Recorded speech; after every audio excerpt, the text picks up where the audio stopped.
하셨기 때문에 그럼 오늘날에는 또 다른 선지자가 필요하겠는가라고 했을 때 필요하지 않다라는 것입니다. 예수님께서 마지막 선지자가 되는 것이죠. 모든 것들을 다 이루신 선지자가 되는 것입니다. 이제 더 이상 성경을 기록하고 하나님의 말씀을 새롭게 전할 어떠한 선지자나 사도가 필요하지 않다는 거죠. 근데 어떤 사람들은 오늘날에도 이제 신사도라는 그런 이름 아래에 자기가 오늘날의 사도다. 그래서 자기가 하나님의 뜻을 새롭게 계시한다. 그런 사람들이 오늘날에도 여전히 많이 있어요. 근데 우리는 그러한 것들에 현혹되어서는 안 되는 것이죠. 그러면 그런 사람들의 말에 현혹되면 어떻게 되겠습니까? 우리의 신앙의 방향성이 바뀔 수밖에 없어요. 우리가 바라봐야 될 것은 이 성경이고 예수님인데 자기가 신사도라고 말하는 사람들, 또 그러한 교회를 다니는 사람들의 신앙의 방향성은요, 목사님에게서 나오는 그런 어떠한 게 이야기들, 신사도라고 자처하는 그런 사람들에게서 나오는 그런 말에 더 많이 관심을 갖고 더 많이 귀를 기울일 수밖에 없어요. 그러면 안 된다는 거죠. 우리가 신앙의 방향성이 올바르게 설정되는 것은 굉장히 중요합니다. 자, 신약 성경이 완성된 이후에는 이제 새로운 하나님의 어떠한 계시의 말씀이 주어지지 않는다는 겁니다. 하나님께서 말씀하시고자 하시는 그런 계시의 말씀들이 다 성경 말씀에 기록되어져 있기 때문에 그렇습니다. 그렇다면 우리가 성경 계시가 완성된 이후에 우리들이 해야 될 일들은 뭐라는 겁니까? 우리는 이미 우리에게 주어진 그런 성경, 성경은 계시잖아요. 하나님을 나타내주고 하나님의 뜻을 알려주는 그런 계시의 말씀이 성경인데요. 그 성경을 연구하고 우리가 해야 될 일들은 선포하는 일들이라는 거죠. 우리는 여기에 집중하는 겁니다.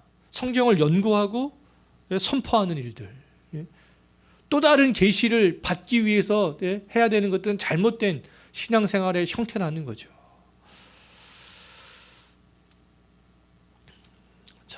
어떤 그런 잘못된 신앙의 형태의 모습을 띈 교회에서 신앙생활을 하는 사람들을 보게 되면요, 어떤 한 사람이 집중하는 것들을 볼 수 있어요. 한 목사, 어떤 아니면은 한 대표의 대표자, 어떤 우리가 그런 사람에게 집중해서는 안 된다는 겁니다. 예수님에게 이 성경 말씀에 집중하고 선포하고 연구하고 해야 된다는 것이죠. 그래서 이 선지자와 이 사도의 직분은 성경이 완성될 때까지만 필요했던 그런 직분이다라고 말할 수 있습니다. 그럼 이제는 어떤 직분이 필요하겠습니까? 말씀을 연구하고 그 말씀을 선포하는 직분자들만 필요하다는 것이죠. 그래서 성경에서 그 직분자들을 어떤 직분에 대해서 말씀하고 있습니까? 교사와 전도자와 목사. 목사는 이제 곧 여기 장로도 포함이 되는데요. 이제 이러한 직무만 교회에 필요하고 교회에 주어진 직분이다라고 말할 수 있겠습니다. 베드로전서 1장 10절 11절 한번 읽어볼까요?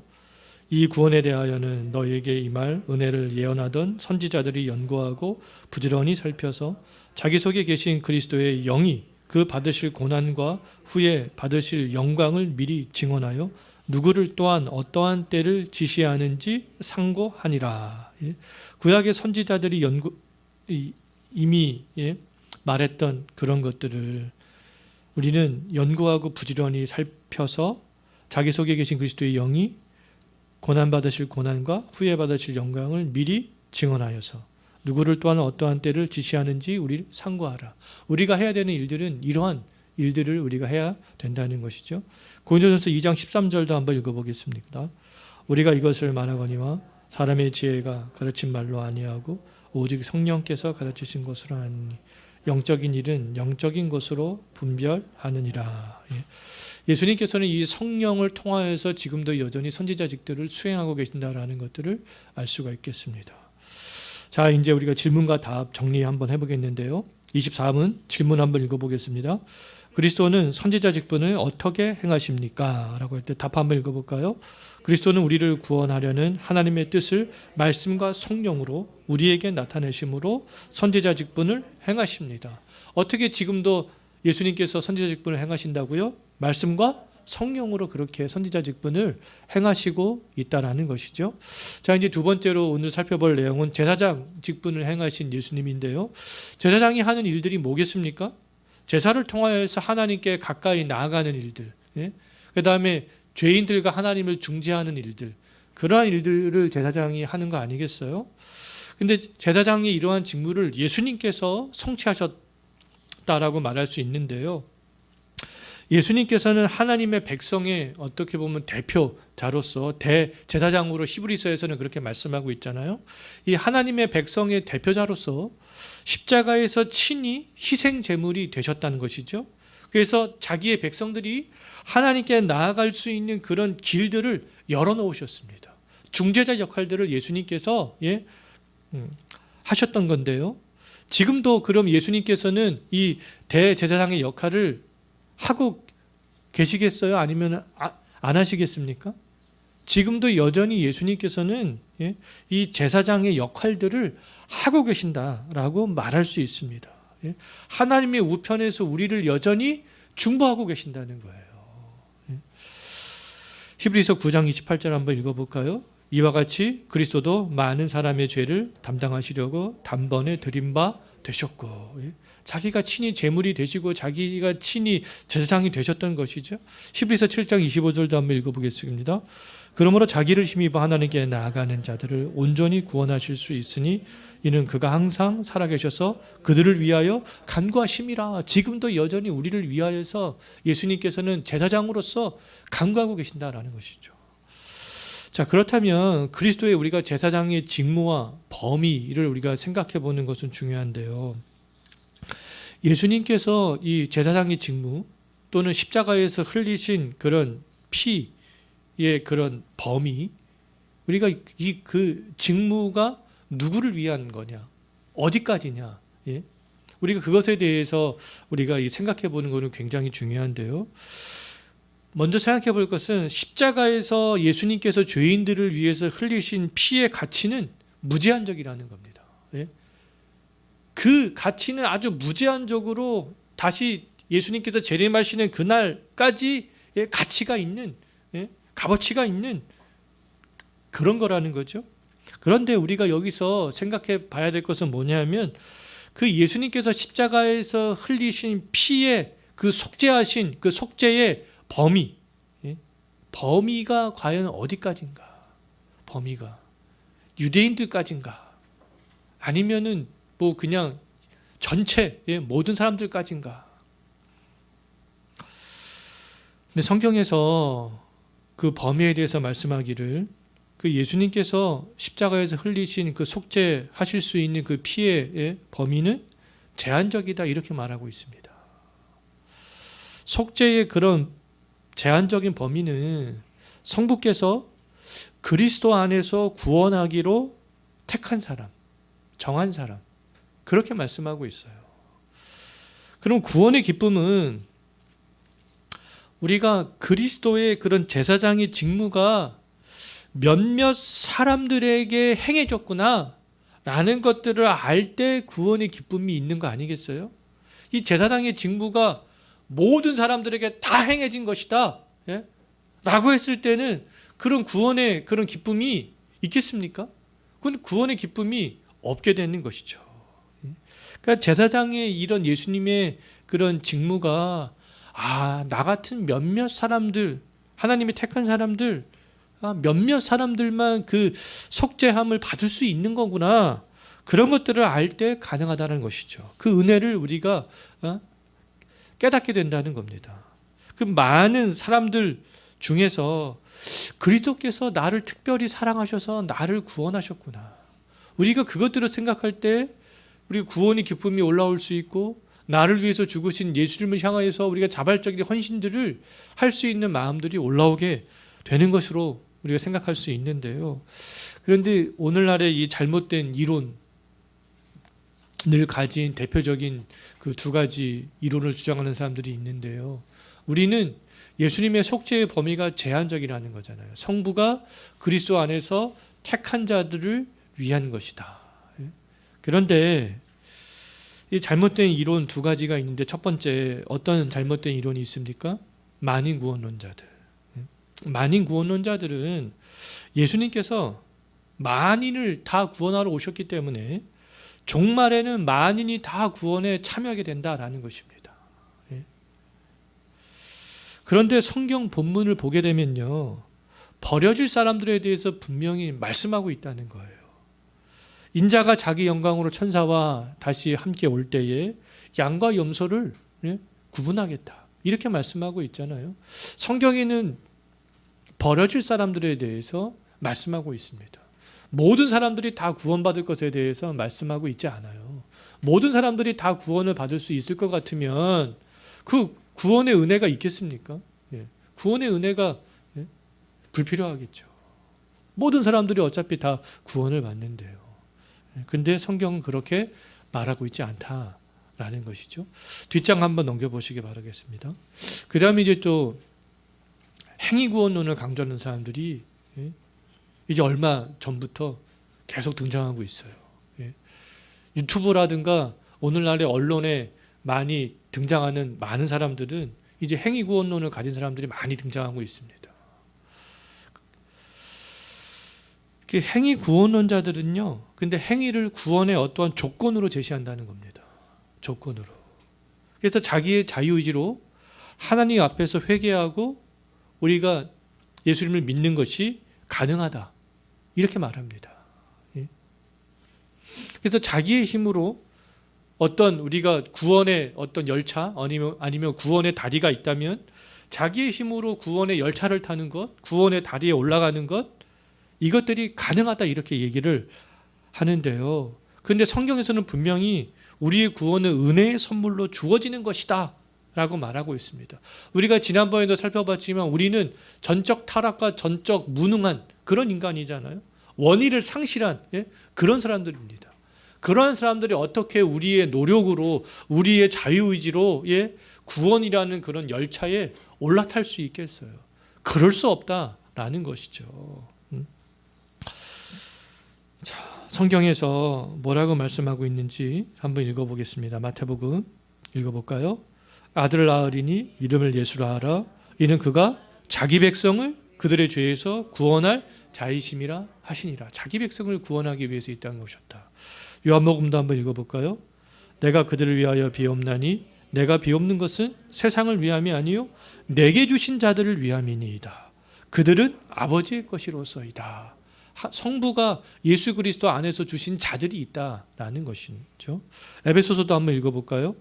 너희는 그 은혜에 의하여 믿음으로 말미암아 구원을 받았으니 이것은 너희에게서 난 것이 아니요 하나님의 선물이라, 이렇게 분명히 말씀을 하고 있다라는 것이죠. 자, 25문 한번 우리가 정리해보고 마치겠는데요. 그리스도는 제사장 직분을 어떻게 행하십니까? 라고 했을 때 답 한번 읽어볼까요?